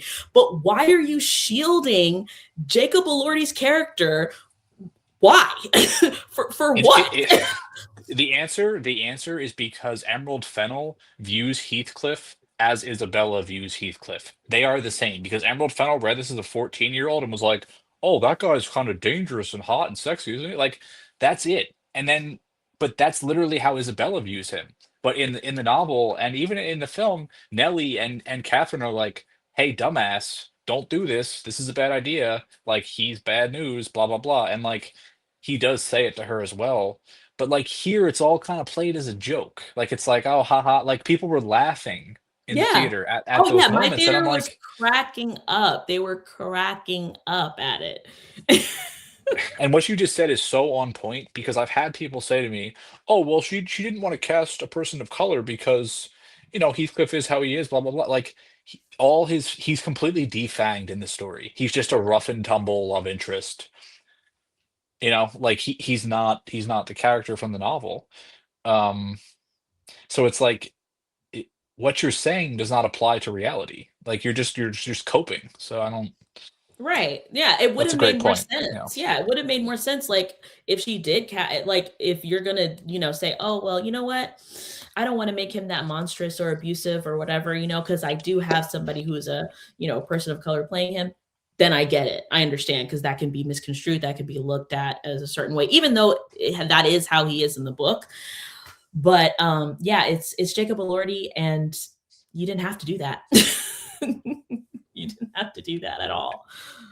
And even in kind of his formation, like what they do is they basically paint it as Mr. Earnshaw is just a drunk who is like beating, you assume, Catherine and Heathcliff equally. Like he's beating both of them, and then Heathcliff, because it has to be romantic, steps in and says, "I will take all of the beatings," like because he has to be a hero. But like in the novel, the abuse that he's taking from Hindley is because of his race, his class, and it's because of jealousy, because of his position with Earnshaw. And it's not like Catherine is not subjected to that, because Catherine's living a pretty easy life, like outside of being a woman in this situation. But like she's not suffering the same abuse that Heathcliff is suffering, because it doesn't make any sense. Right. Like Exactly. Exactly. And that's like when you look at the movie at the end, it's kind of like, okay, well, what was the message? Like, what were you trying to say at the end of this movie? There's it nothing. feels like, I think the message is Kathy is just a victim. Like poor Kathy. And it's like Kathy is awful in this movie. Like she's awful. She's so rude to Nellie. She's You so know, rude to oh Ed. my Like gosh, that was so funny when she like is crying about like the proposal, and when Heathcliff is listening in on her, and she's like, "Well, you're never gonna get loved by anybody," like in her at her face, and then she's like, "Kathy, what the fuck do you want?" She's like, I want compassion from you." I'm like, "What? You just called her it's like out." you just said something so horrible to this I'm person. so And you're like, mean to feel her, bad for me. and you're like, feel bad for. I was like, "What?" That was Yeah. baffling. I was Speaking- like, I "Goodness was looking gracious." around. I was looking around the theater. Speaking of Nelly She's a and very interesting character, Nelly is. I for don't I know what she love the does. actress. I love the actress who Hong plays Cho. her. Yeah. She's a good actress. She Oh my goodness, I loved her in The Menu. I love The Menu, and I loved her in The Menu. She's great in Uh, the I think she was nominated for The Whale. She's really good in The Whale too. She's wow. in Watchmen too. She is Oh, she fantastic, but I found it interesting that, and Dan, I think you talked about this, about Nellie being a person of color and also Edgar being a person of color. The two characters the two characters who are basically the villains in the story, you're like, oh, you know what? I am diverse. I'm going to make them people of color. The people who are hindering our two love interests from getting together, I'm going to make them that's people of color. that's crazy that they're the villains. And I like that you said that because they are the two leads are not good people. No, So I don't want them to be together. I don't look at them as villains, but I think what Emerald Fennell is trying to do is like you want Heathcliff and you want Kathy to be together because that's what we're being forced constantly. That's why she expects you to cry at the end. I Like, don't. which why? Like, why? And like what you just said, like that is the most just like white feminism thing to do, to be like, I'm gonna be progressive and cast this Pakistani British man as a white blonde man who literally has his position that's tied to his social status and like how he looks in the Linton family. And then as the servant, I'm gonna cast a Vietnamese woman, Vietnamese American, in a white role, and then just straight up villainize her. And it's like, this is not, and it's if I'm not quite cynical enough to say this, it's almost like she's trolling. Like it's almost like she knows every single thing she's doing is purposeful, and she like thinks it's fun. It gets a kick out of it. I don't know, but like Nelly just are we? Can we talk about spoilers at all yet? Or Yes, absolutely. okay. Nelly Her straight character is up confusing. she's straight up responsible for the death of the baby and Kathy. Straight up. Yes. Like it's just Mhm. neglect. Like she's there for days with swelling in her leg, and Kathy straight up says, "Yeah, the baby's gone," and then she says, "Oh, that sucks," and walks away. Like this is her lifelong. Like she's her friend. She's her she's taking care of her. It makes no sense. And then like she just dies, and the baby dies, and like that just feels like it's her emotional effect, and the baby doesn't die in the novel. Um, I, Right. Yeah. I wish class was talked about a lot more because even though some of these people are servants and some of these people are considered to be wealthy, their wealth and how they serve these people are not equal. Like Nellie is not the same as Heathcliff. Heathcliff is not the same as Joseph. Like Kathy is not the same as Edgar. Like this is the nuance there are of the like novel. That's yeah, yes, there yes. are 8 layers here. And like one thing that stood out to me that was maybe an addition was the fact that Nellie could have, should have maybe, if bastard children weren't looked down upon, had a luxurious life. But because that was how she was born, she is forced to live in a poor rich person's house in Wuthering Heights. So I feel like they should have emphasized more that she really wanted to be in Edgar's home because she always wanted a life like that because she was refused a life like that because of the way that she was born. And I'm confused because Nellie is jealous at the beginning of Heathcliff and Kathy's relationship because Nellie was close to Kathy. But then Nellie turns very quickly on Kathy for Heathcliff because Kathy's a jerk. But then she's allowed to go with it's confusing. I don't know if she likes or dislikes Kathy. Yeah, it's so confusing because at the end, when they're supposed to have like they're having this you know, Kathy tells her something in the ear. I don't know what she tells her. I don't know what they are talking about, but they share this moment with each other that really am I supposed to feel something, or am I supposed to, like, are y'all friends? Are y'all not friends? Like, I know she feels responsible for you dying, but what is the relationship here? In the novel Stone, I like I feel like you guys are really on like the dynamic, and I think Fennel got some of the stuff around her somewhat right. Like it is a relationship where she looks out for she's looking out for them, but gets very much frustrated by them. Like, I think she finds Kathy fucking annoying because she's constantly complaining and self-victimizing and crying, and it's very and Nellie at sometimes is just like, all right, dude, like get it together. And like with Heathcliff, I think she sometimes pities him, but also is just like, yeah, I don't know about this dude. But I, like I said, I feel like that feeling with her is always kind of there from the beginning and somewhat stems from jealousy. But what you just said, Stone, too, about the layers of social status and how everyone has a very unique place, like that is what the novel's about. And like this is taking place during the Industrial Revolution in England when there's a lot of that is changing and there's just like the middle class is really growing. And it's a really interesting time in England, and a lot of that is reflected in this story. Um, and it's a lot of people really desperately trying to stay where they are or climb socially, but oftentimes they're unable to do so until the second generation, which is where the story gets interesting and satisfying and like kind of happy. Um, I which hear, doesn't Heathcliff have, is it a adoptive son or? no, and this is the other thing we were robbed of in the film.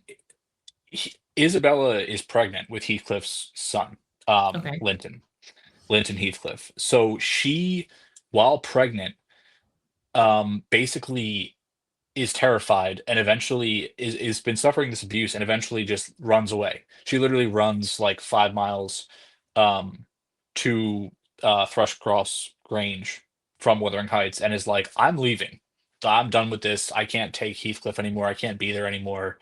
Um, she basically kind of says, I hope this guy drops dead pretty much. And I'm gonna run away. She goes off, I think, to London, has Linton, and then she dies like 12 years later. Um, and then Linton and Kathy, Linton Heathcliff and Kathy Linton, who's the son, Kathy is the daughter of Edgar and Kathy, who she has before she dies. They kind of get together, or Heathcliff is trying to make them get together when as they get older. And then Heathcliff dies, Linton dies, and then young Kathy, ends up with Hareton Earnshaw, who's the son of Francis and Hindley, who's not in the story. And he is like very low class and uneducated and very much like Heathcliff.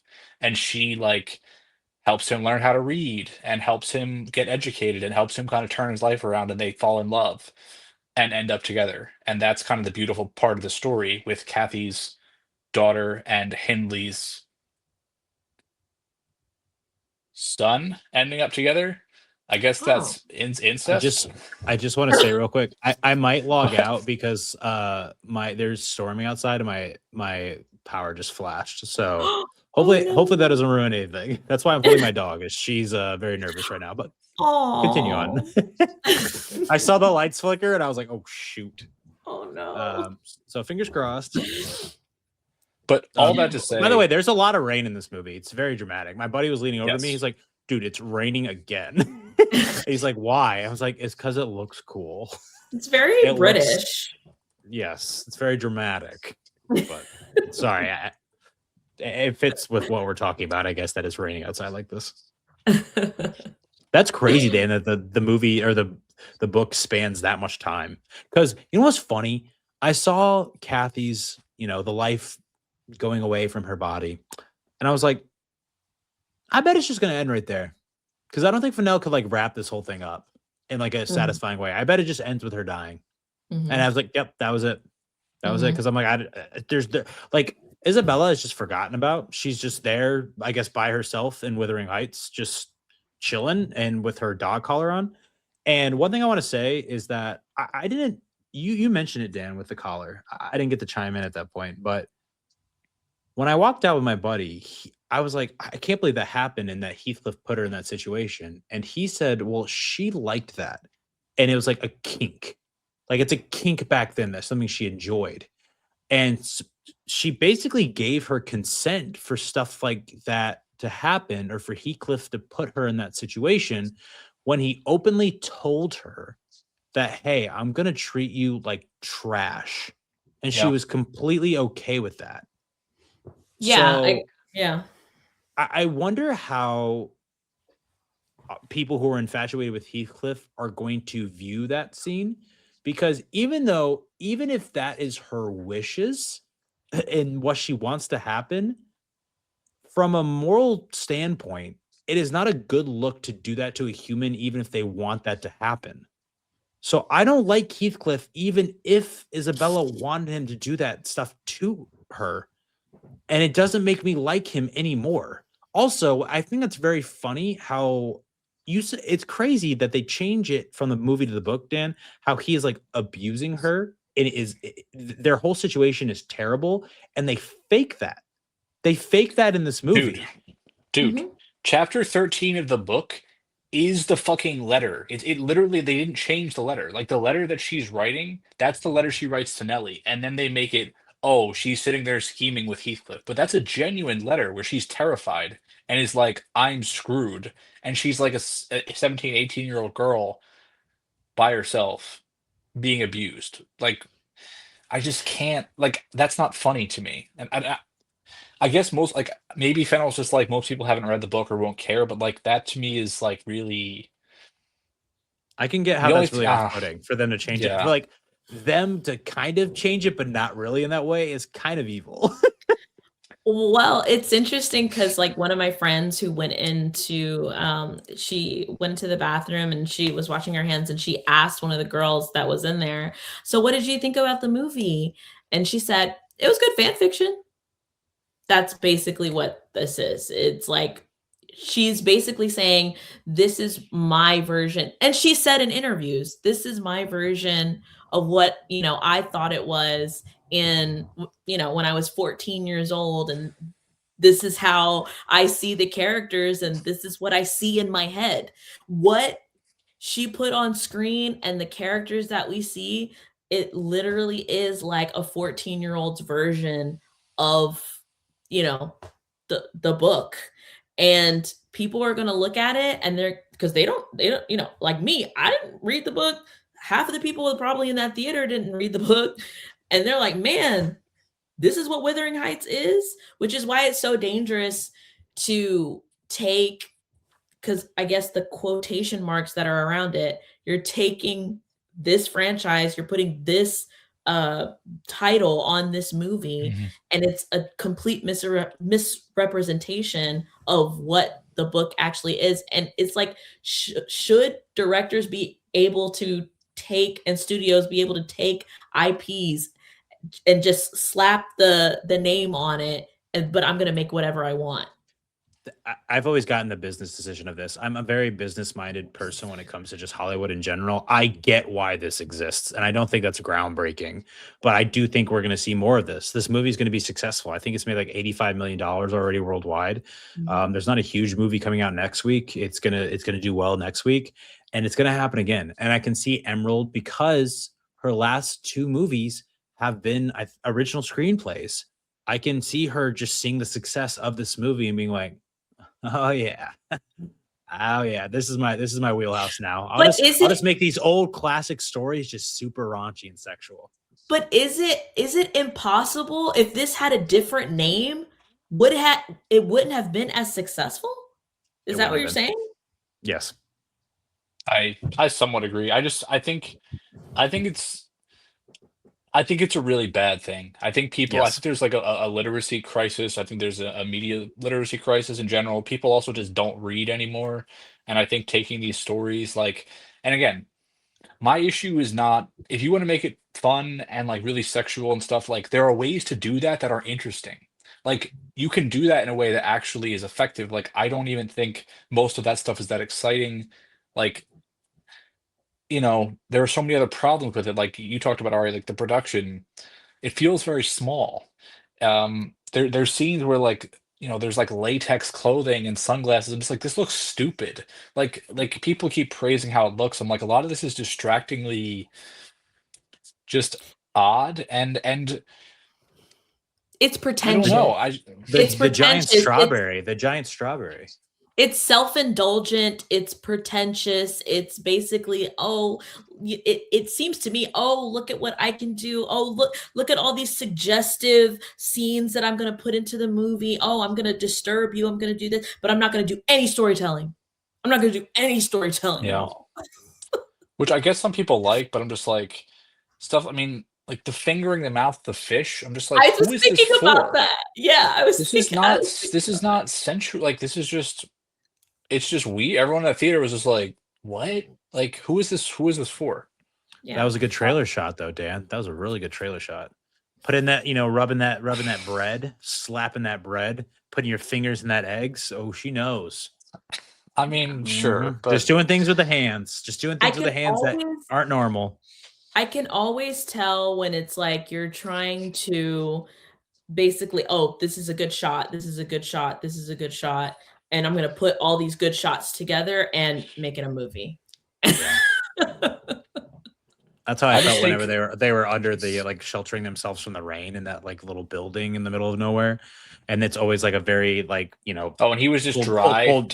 He literally was dry 10 seconds after they ran in with the shot. I was like, huh. How did he get dry? Oh, is that what he's like right in your face? He's like, "Don't let's both be damned," or whatever. I love you. No, I really Yeah, love you. I swear, and Kathy, I love you. Oh my and God. then their affair being a montage, basically, Yeah, like, disappointing. it's I just was I so was ready for weird. one like huge sexy scene, and then when it happens, it's just more of like the same. I'm like, just give me some Emerald. If that's what you want to do, Emerald, I'm fine. Just give me it. You never give me it. But, You like, give when me they were his in that fingers and carriage eggs. but when they were in that carriage, I'm like, "Where are they? Why isn't nobody where are they going?" And, Yeah. That's a good point. like, they're just in Where was there. she going? Does she have a driver? Who's the Right, driver of the carriage?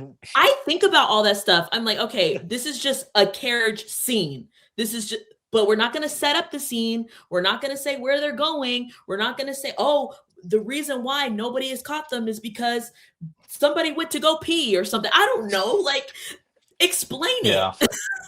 They were not discreet at all. Like, One thing I wanted to say too, real quick, is like the drama is not paced very well. Because one thing that stuck out to me is like there's this moment where they're just so in love, and Nellie has told Edgar about what is happening. They shouldn't see each other, but somehow Kathy still gets away, and it's that final scene of them making out and being intimate with one another.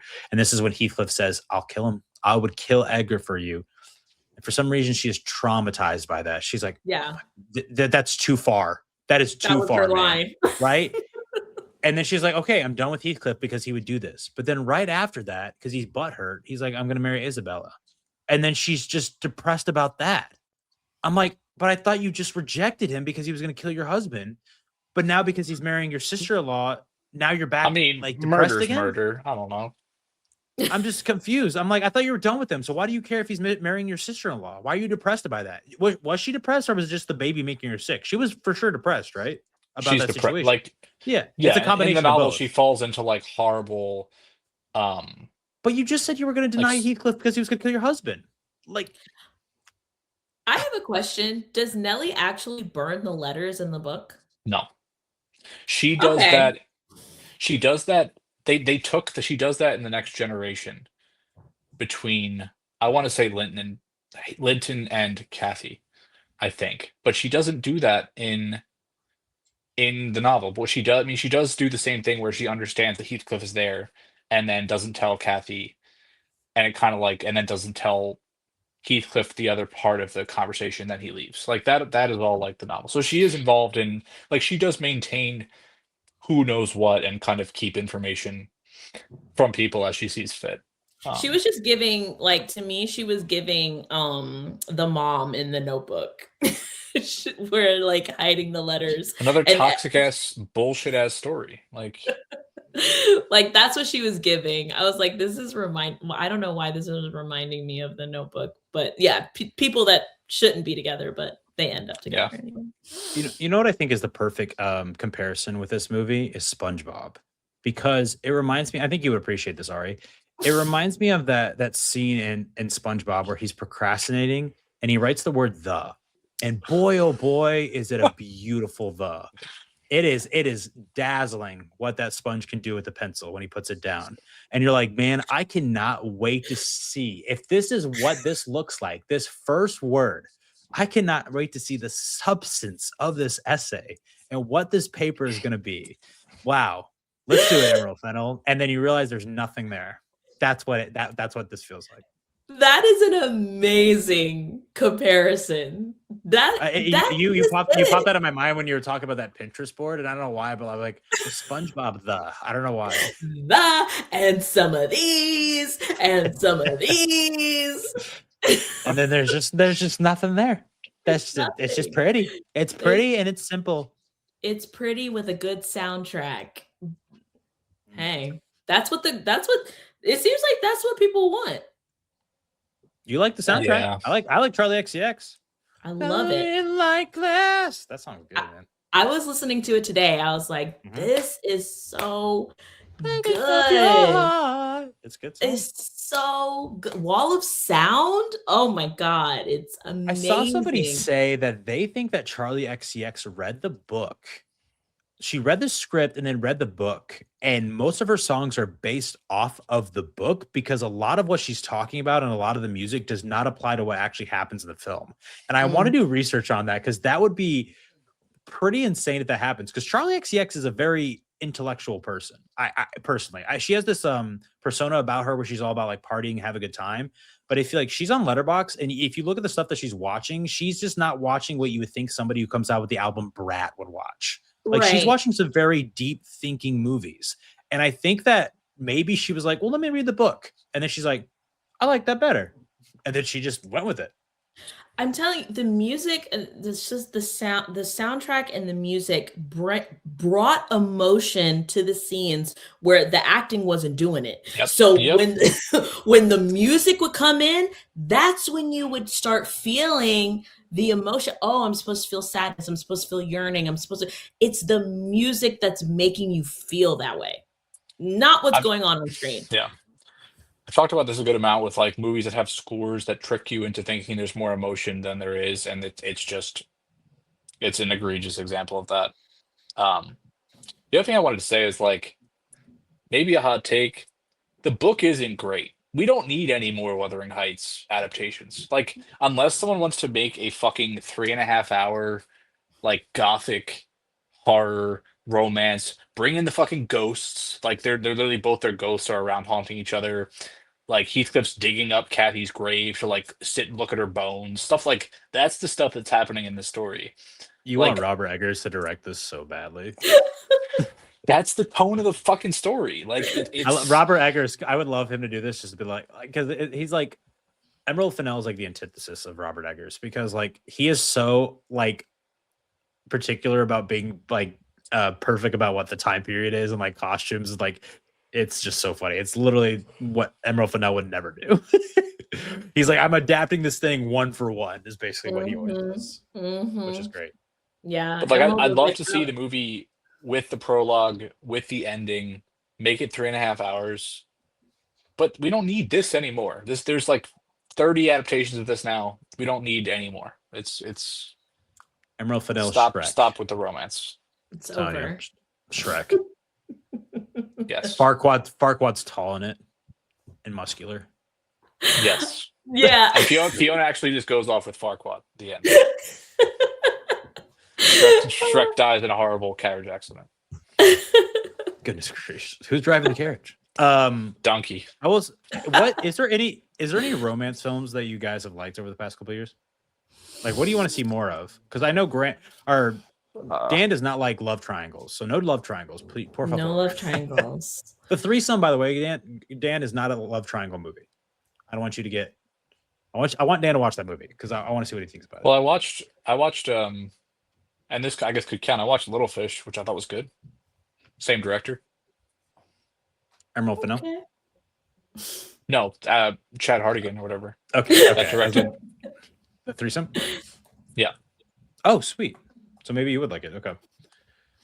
Have you watched Little Fish, Stone? I haven't seen it. No. You should. You would like it.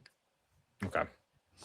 As far as romance goes, I I haven't watched anything that have been like, groundbreaking or anything like that, but I would love to see a successful enemies to lovers trope done right in a movie. I would love to see that. It's my favorite trope. It's my favorite.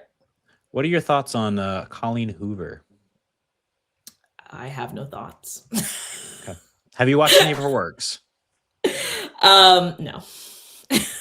I'm not interested. I want like a 10-second explain to you what regretting you is.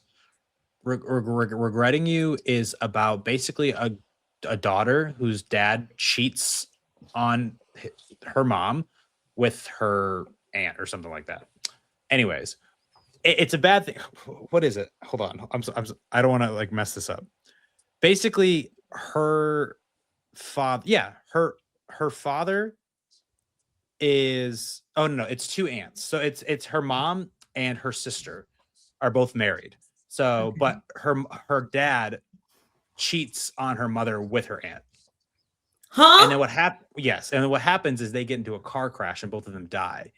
And then Spoilers. And then that's like the 10 minutes into the movie.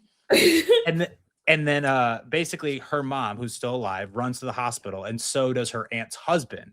So they run there at the exact same time, and they're like, "Why are you here? Why are you here?" "Oh, car accident." And then they both say like who they're there for, and they're like, "What do you mean they were together?" So that's how they figure out that they're having an affair, is because they both die in a car accident.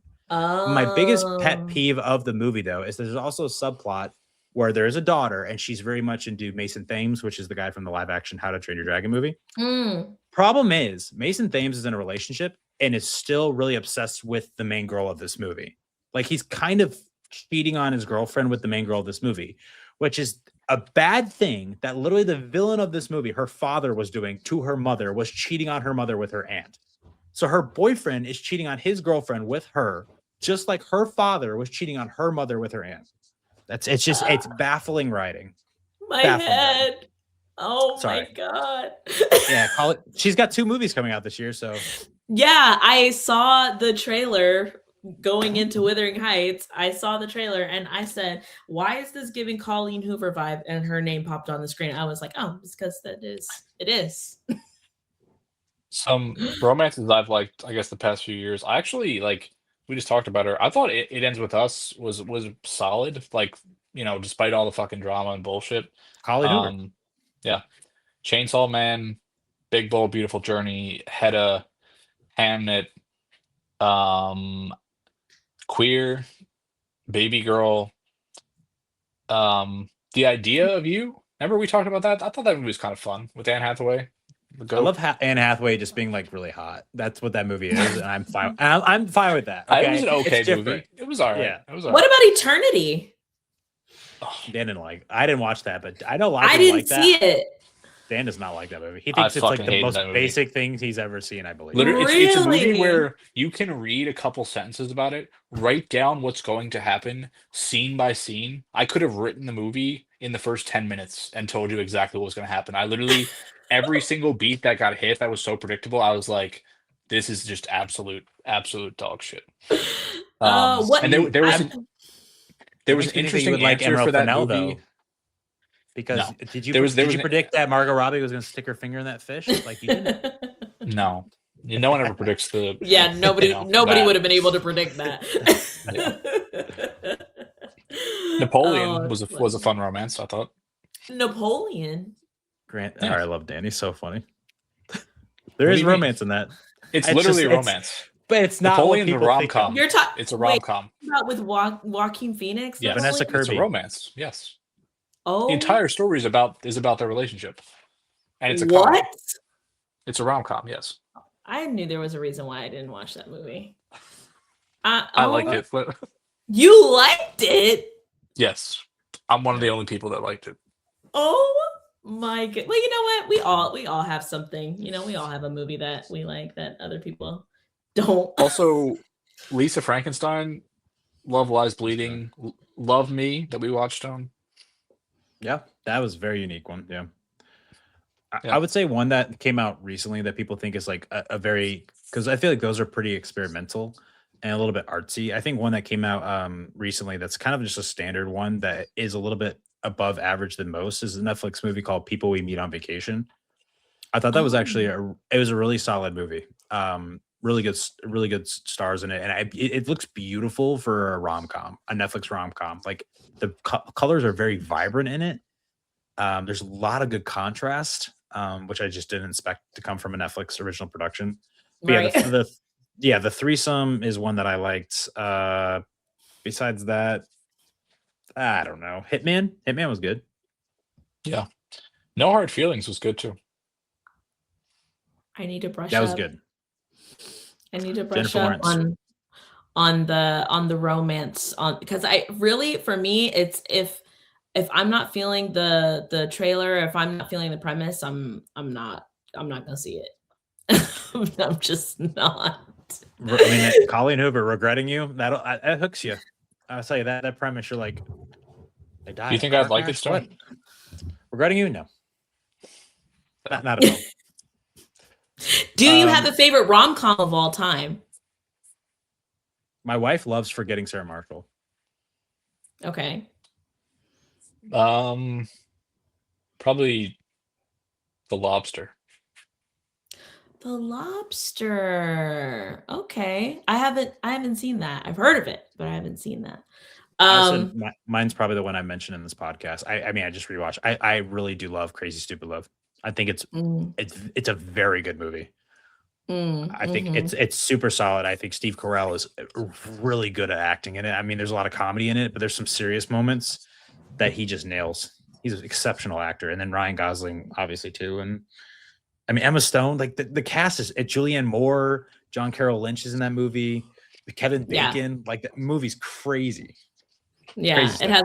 Yeah, it is stacked. It usually with stacked casts, it's really like, oh, are all these people just here for what, a check? But in that, everybody's really, really good.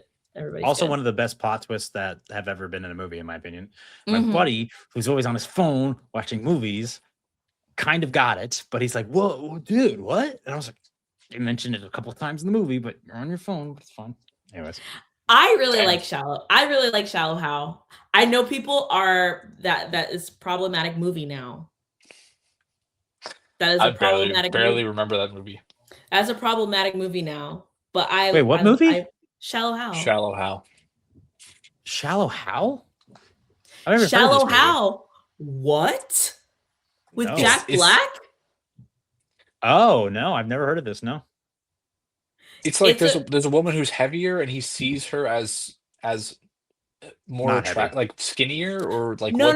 Okay, listen. So what ends up happening is Jack Black is his name is Hal, and he is a very shallow guy. Okay, he only looks at women. Shallow Hal, you could say. Yeah, exactly. He's Shallow Hal, and he only looks at women based on their attractiveness, how they are on the outside, everything like that.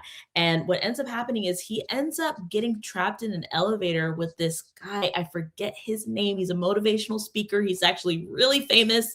I don't know what his name is, but he ends up getting trapped in this elevator with this guy who does a mind trick on him and basically hypnotizes him and says, every woman that you see, you're going to see the inside instead of the outside. So when he goes out into the world, he sees all these like beautiful women. Tony Robbins. That's who it is. Fuck. Tony Robbins. He gets stuck in an elevator with Tony Robbins, and Tony Robbins does a mind trick on him. And so anybody that he looks at, if they're a good person, they're going to be beautiful because that's how they are on the inside. If they're ugly, if they're an ugly person, he sees an ugly person. Remember, he doesn't know that he's hypnotized. So he ends up falling in love with this woman who's like 300 pounds, but to him, she looks like hourglass figure. Gwyneth Paltrow. Gwyneth Paltrow. Yeah, I was gonna say that's a turn off for Grant or Dan. Major turn off. I don't like her very much. I don't think she's necessarily like the greatest actress, but she fits the bill with this.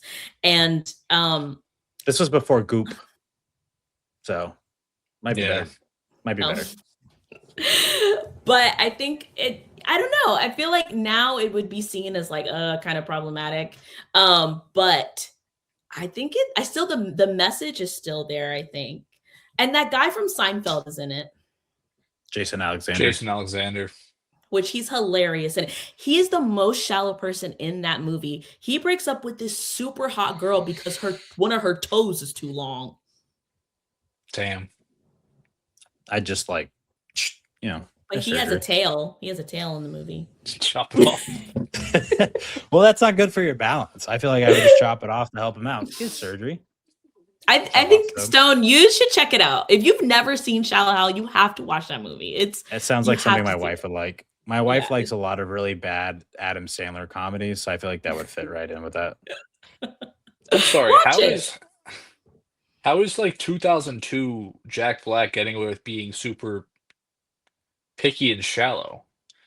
It's Jack Black. I don't really understand. Jack Black has a lot of movies where he has like it's like Adam Sandler. Like they're funny guys that you really know, so they get really attractive women. I mean, there's Adam Sandler. Oh, he gets attractive women in his movies. Well, I think that's the point of like Jack Black. He's like, you know, in the movie, it's like, what do you have to be shallow about? Right, Look at right. You know, and that's the point. Even with his friend, it's like, you have this super hot girl, you're breaking up with her because one of her toes is too long. Like, look at you. So that's like the point. Which honestly, I feel like, and it's kind of funny because it ties into our Shrek conversation, but like most relationships, I feel like the woman is better looking. Most like heterosexual relationships, I feel like that's just how the world is. There's a lot of ugly dudes. We're ugly. Like, I don't know what to tell you. I don't blame people for. I don't blame like lesbians at all. Like, if I was a girl, not a chance. Personally, I mean, yeah, that's fair. Everyone said that. I am shocked that my wife wants to be with me. I am shocked. Everybody's beautiful, guys. Everybody's beautiful. That's the takeaway. It was a beautiful time having you on, Ari. We've gone a little bit long. We talked a lot about Shrek. We talked a lot about Wuthering Heights. It was a good conversation, but please tell people where they can find you again before we log off here. Yes, you can find me on TikTok at Ari the Architect and also on Instagram with the same name. Thank you so much, guys. There you go. Thanks, Ari. Thank you, everybody, for joining us. Thank you again, Ari. Next week, we might be talking about How to Make a Killing, the new Glenn Powell movie. There's not a whole lot of films coming out, so we'll talk about that throughout the week. But until then, please, guys, go outside, sit on a park bench, touch some grass. Let us know your thoughts on Wuthering Heights. Follow Ari, and we'll see you next week. Peace out, everybody. And studio. Oh, man. Hopefully, Connor. Whoa, Juan. Oh. You did not end it. He said bye.